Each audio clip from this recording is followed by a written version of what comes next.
to NextUp Live. NextUp is the League Apps Power community and professional development platform for youth and local sports leaders. And our NextUp Live series features inspirational people and news and happenings around the industry. And today I'm thrilled to be joined by Ben Schornack. He's the Chicago Program Officer for Laureus Sport for Good USA. Great to see you, Ben. Thanks for joining us. Hey, Benita, thanks for having me.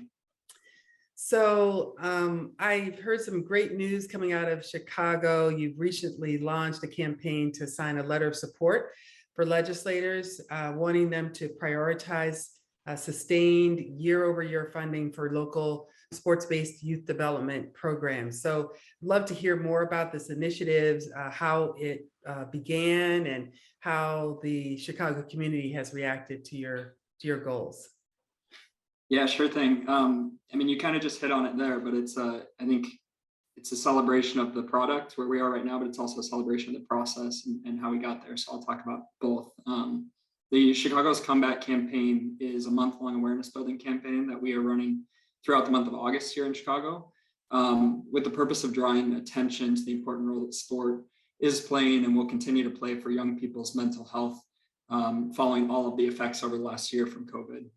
When we kind of look at what we see in real life and then what the research tells us, young people are more isolated than they've been before. They just missed a year of school and learning in their regular classroom settings. It's been one of the most inactive years in all of our lifetimes. And we just think sport is often overlooked as a solution to all of those issues. And at a time when we need to consider creative solutions to help young people reintegrate into society, we're just making that push to legislators, funders, and other key stakeholders to kind of raise the profile of sport and the power that it has, especially when used intentionally to help young people with their development. So that's the campaign. I'm going to jump into the process now because it's been a cool process. A year ago, 14 months ago, I guess, right after COVID had hit, we had a leadership council here in Chicago, and we collectively decided that we needed to understand the greatest needs that organizations around the city had. And so we got on the phone and we called 80 different organizations all across the city. And among a couple other needs, one of the biggest ones that they mentioned was we need collective advocacy. We need people to understand that our work matters. We need to not be left out of conversations around solutions and funding. And there was an immediate fear that they would be. And so we immediately set up a process to kind of figure out what collective advocacy meant, because it's a big word. And we started hopping on the phone together every 2 weeks for the last 14 months. And this was a group of, anywhere between 15 and 30 executive directors on each of these calls from organizations around the city. And collectively, we kind of started pointing more and more towards some sort of awareness building campaign. Jemiel Cannon from an organization called The Block named it Chicago's Comeback. And we were off and running from there and kind of formed a core group that would work on it, and then brought in awesome partners, Imc Foundation, Gatorade, Chicago Cubs and Cubs Charities, and then Gallagher Way, who all came in and added pro bono PR support, who added a venue, who added finances to help support it. That all kind of led us to last Sunday, where we kicked off the event at Wrigley Field. That's really awesome. Collective advocacy. I really love that term. It really came to life in a beautiful way with your We Play, We Heal, We Grow mural that you curated for the Comeback Initiative. So tell us a little bit more about that and how you see it serving as a visual inspiration for the community, particularly the youth in the community. Mm-hmm. Yeah, so we curated an awesome mural by a local artist named Damon Lamar Reed. And it was kind of a cool process with that too. We asked the artist if he could help us tell our story of the role that sport can play for young people through his art. And so we unveiled that mural at Wrigley Field during the Crosstown Classic, which is where the Cubs play the White Sox, which was meant to be a point of symbolism that no matter what part of Chicago you're from, no matter what team you root for, we all believe that, in the power that sport can have for young people, and believe that it's an important part of their lives. So that was how the mural was launched. It was really cool because he painted it in real time as the games were going on. So you had fans that were coming over watching him paint it. And then we also, to stay with that same concept of wanting it to represent all of Chicago, we asked him to paint it on a movable canvas. And so it's 24 feet by 8 feet wide, but broken into 6 panels. So that now that it's moved away from Wrigley, over the next month, we're going to be taking it to community programs and events all across the city, so that it's visible in kind of 6 or 7 different neighborhoods all around the city. That's really amazing. And it's beautiful. It really is beautiful. I saw some kids painting on it too. Yes. Yeah, and that was another piece, so the planning committee has been part of the entire process, and this truly isn't a Laureus initiative. It's like a community initiative that we're helping to support. And one of the ideas that they had was having some sort of youth participation element. And so we asked that of the artist too, and he added a section of the mural where it says, "I want to play because," and kids could write why play is so important to them. Some of them just drew pictures that represented why play is important. And that moment was cool too at our unveiling event, because you had kids from, age 6 to 21 writing on that mural, and the way that play meant something to each of them was really unique and cool to see. Well, we were talking offline about my daughter participating in track and volleyball through the pandemic, and it has been such a great opportunity for her to have an outlet to really assist and support both her physical and mental health. And you referenced earlier just the dramatic impact on our physical and mental health, not just for young people, but adults as well, but particularly for young people during the pandemic, the isolation that they've had. You referenced that, and would love to hear more about how you and Laureus feel and envision this initiative, Chicago Comeback Initiative, how it can serve as a model for how legislators can prioritize how equitable access to high quality youth development programs, particularly sports-based youth development programs, can be a model for how we might do that elsewhere. Yeah, I'm happy to share about our event. I think it's part of something I've been really excited about over the last year is all of us as various organizations in this work modeling for one another. And so, I think I just want to draw attention to Plays has modeled some great things that we've taken from. We've had kind of a meeting of coalitions all across the country where we've all modeled things after one another. Even in this, I took some learnings from the King County Play Equity Group out in Seattle. I think I've had Project Play Western Michigan reach out to learn a little bit more about our efforts, that they can model some things. And so that's something I'm really excited about generally. So I'm glad you asked the question. I think what I'm hoping can be drawn out of this is a greater collective understanding of the way that sport needs to change. And so as we were putting this campaign together, we did a lot of research, and we're honestly surprised by the results of just how far sport and play has moved away from youth development. And so what I mean by that is, if you look at the numbers right now, 70% of young people drop out of sport by the time they're 13.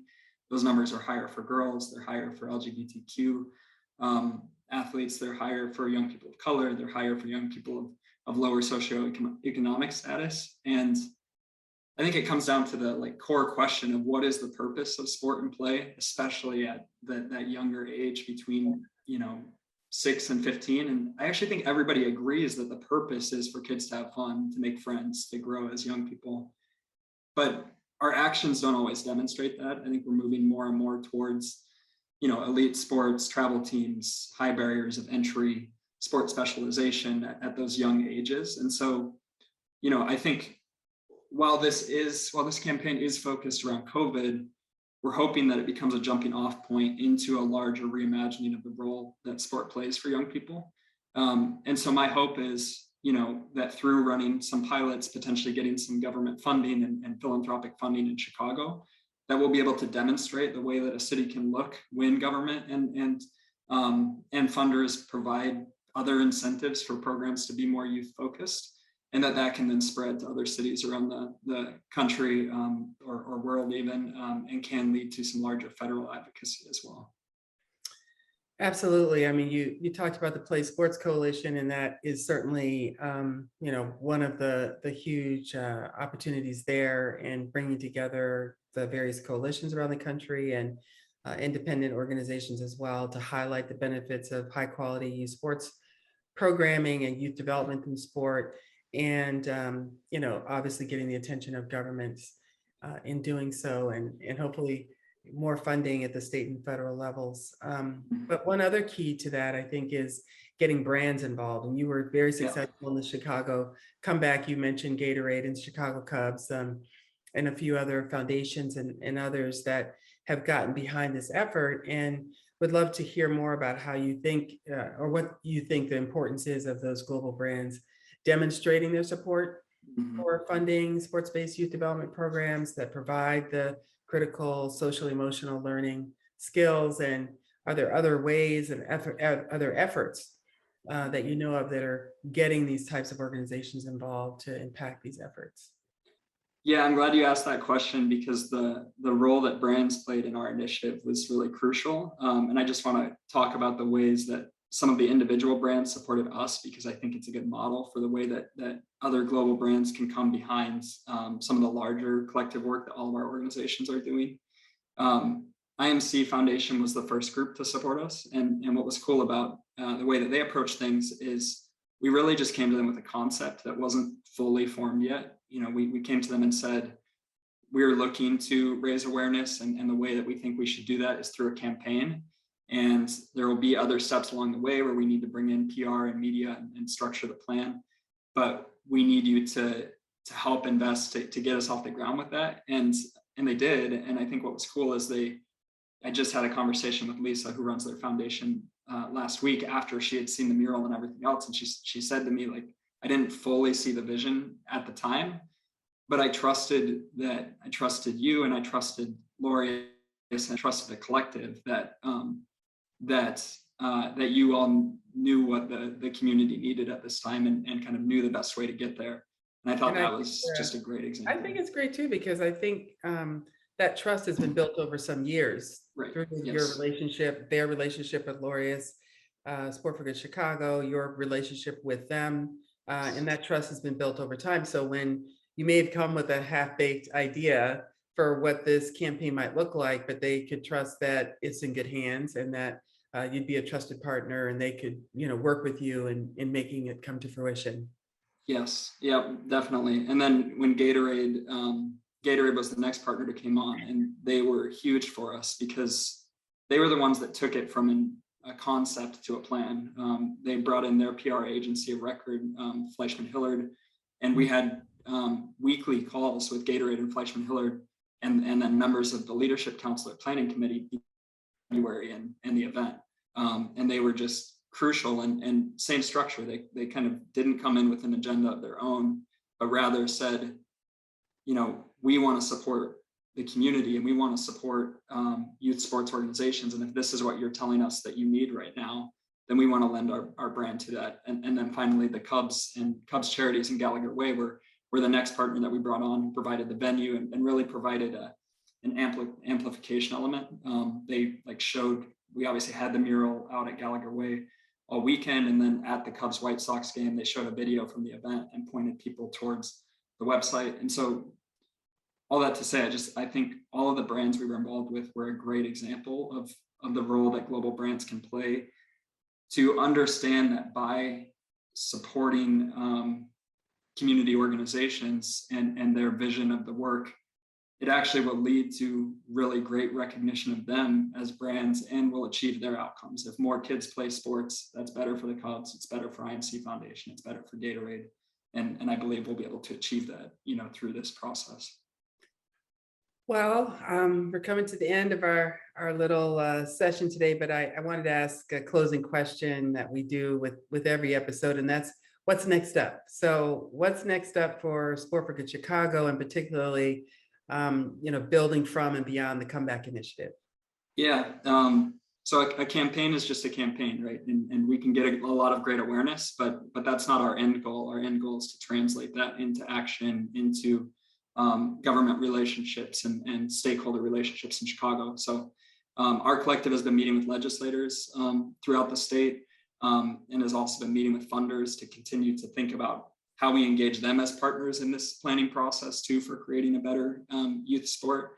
And so I really think over the next 3 to 4 months, our goal is to build those relationships to the point where we can have a bill, that's part of the state budget, or where we can have kind of a collective fundraising plan from local funders and stakeholders that's kind of built by organizations all throughout Chicago. So that's our next step. That's what we're hoping to achieve by the end of the year.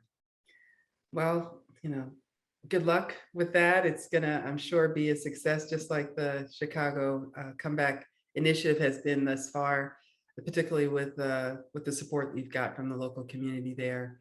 And we're happy to help in any way that we can. So thanks, Ben, for joining us today. And I just want to encourage everyone to join League Apps in supporting Sport for Good Chicago, and particularly the Chicago Comeback Initiative. So visit chicagocomeback.org today and see how you can help. Thanks, everyone. Thanks, Benita.